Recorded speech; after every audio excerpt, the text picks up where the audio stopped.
హాలాహల ప్రీతితో. ఆయనకి హాలా ప్రీతి హల ప్రీతి రెండు ఉన్నాయి కదా, అంచేత హాలాహల ప్రీతి సమాస రూపకంగా శివుడుకుంటే విడగొట్టినట్టుగా ఈయనకుందయ్యా, మొత్తం మీద శివుడు బలరాముడు అయ్యాడు అన్నాడండి కవి. అనుకుంటే ఏవైనా చేస్తాం. ఇదే మన జీవితానికి అన్వయించుకుంటే, నువ్వు కలిసి ఆలోచిస్తే ఒకలా తోస్తుంది జీవితం, విడిపోయి ఆలోచిస్తే ఇంకోలా తోస్తుంది.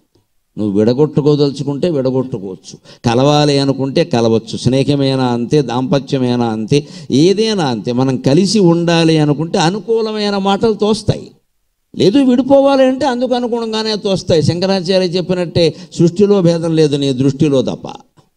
నీ దృష్టి మార్చుకుంటే ప్రపంచం అంతా బాగుంటుంది. అదే మొత్తం మనస్తత్వ శాస్త్రవేత్తలంతా చెప్పేది దృష్టి మార్చుకోండి అని. ఇప్పుడు మన ఆచార్య స్వాములు వేదాలు శాస్త్రాలు ఎప్పుడో చెప్పాయి, యద్భావం తద్భవతి అని. నీ మనస్సులో ఏది ఉందో అదే కనపడుతుందయ్యా. నీ భావాన్ని మార్చుకుంటే ప్రపంచం అంతా ఒకటే.